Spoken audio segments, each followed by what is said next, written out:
Hi everyone, it's Radley. Guess what? RadScopes for the month of November 2020. So let's get right on it, shall we? And start with the sign of Aries. All right, Aries, so this is five of water. So Aries, you need to really kind of keep your spirits up in the month of November. Watch your thoughts. This could be a real challenge for you. Of really focusing on the negative and not seeing the positive. Try to stay in a place of gratitude this month, which is perfect if in the United States, where we have the American Thanksgiving that happens this month.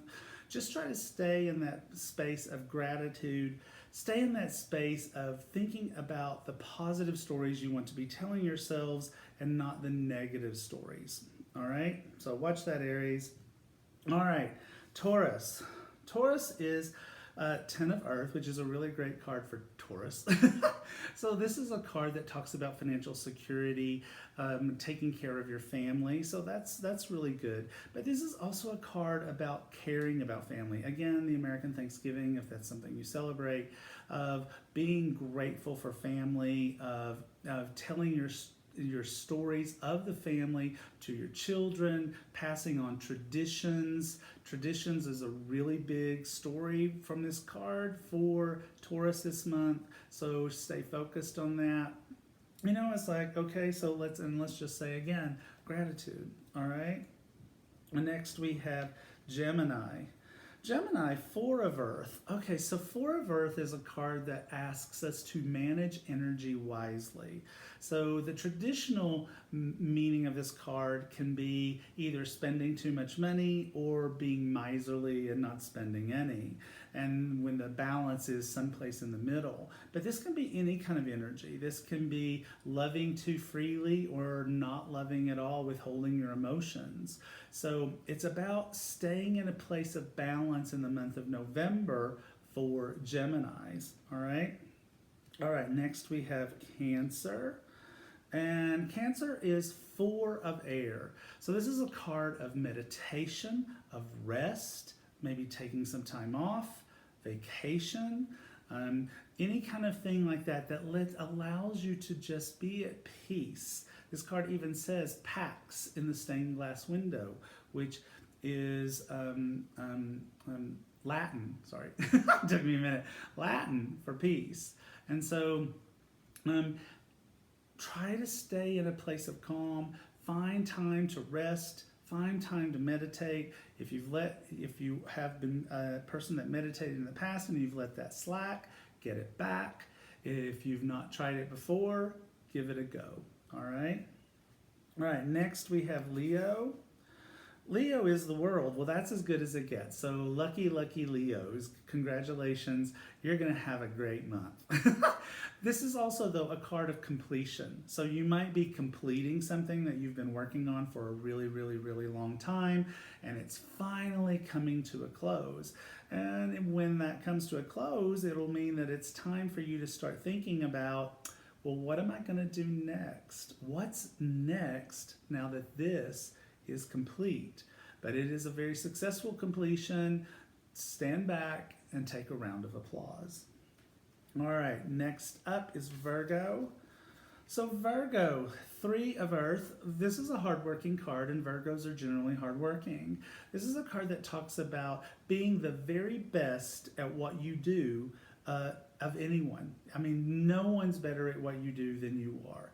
And developing those skills. And as a result of developing those skills, being paid very well for your efforts.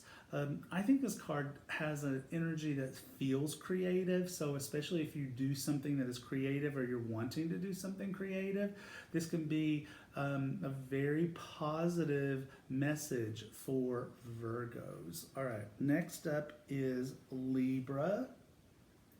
Libra is wise counselor. So this card actually came up in the last week energetic weather report for the month of October, which you might be seeing these the first week of November. So you might be seeing these messages along the same times, and so this will sound a little familiar. But this is a card that asks us to look at how we're doing things. If we're doing things in a traditional way and it isn't working, try to be unique and creative. Get out of the box. If that's what you've been doing and you're bumping your head against the wall, then go back to the traditional way. Also remember, this card talks about prayers and prayers being answered. All right, next is Scorpio, and we have Queen of Water. So take care of yourselves, Scorpio. It's like, don't think I'm not going to tell you not to think about others, but it's like you really need to take care of yourself. You really need to start to whether that's massage, if you can do that, or Reiki, or acupuncture, or just spending time for yourself. But take care of yourself, Scorps. It's time for you guys to do that. Have a little bit of love for yourself, all right? Have a little love for yourself. All right, next up, Sagittarius. Cool. So this is 9 of Fire. This is a card that asks us to protect the things that we have created. And so it asks us also to take care of ourselves as well. The card literally says, be prepared, never give up, ask your angels for help. So Sagittarius, never give up, never surrender. That's an inside joke because I'm a sci-fi nerd. But you know what? Keep it up. Don't surrender. Keep going. You're going to get there. All right. Next is Capricorn. This is a great card for Capricorn, 8 of Earth. This is also a card that talks about, it talks about apprenticeship, first of all right? So learning a new skill, learning a new trade, but it is also about working hard and being successful at it. This card literally says going back to school, taking a seminar, or finding a mentor. So it doesn't have to be that when I say, learning something new, that it's like this big drawn out thing. It can just be a seminar. It can just be a virtual seminar, for example, something where you learn something new about something that you've been really interested. This is also a very detail-oriented card, Caps, so focus on the details. All right, next to last, Aquarius, Knight of Fire.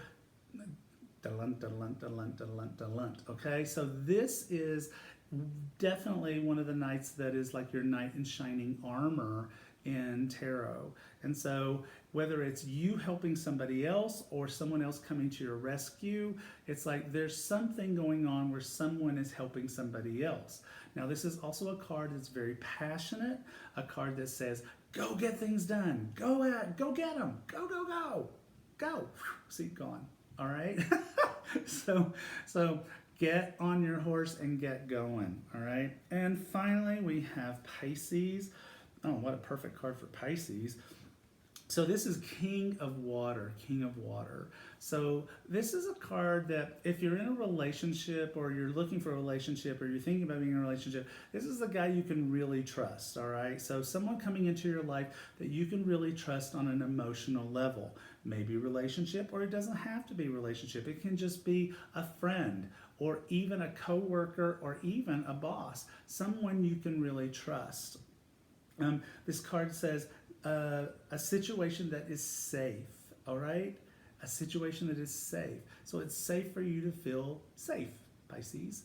And notice there's a little fish jumping out of the water just for you. All right? All right. So there you have it. Those are the RadScopes for November. During the month of November, my friend and colleague Heather Hildebrand and I are teaching a 4-week class called Tarot and Mediumship. By the time you see this video, if you see it towards the first of the month, we will have already done the first class, which happens on October 29th. But you can still sign up. We'll give you the link. You can watch the first class, and then you can join us for the rest of the month of November. So check out the link. We'll make sure it's in the comments. In the meantime, have a fantastic November. If you are an American celebrating Thanksgiving, then have a fabulous Thanksgiving.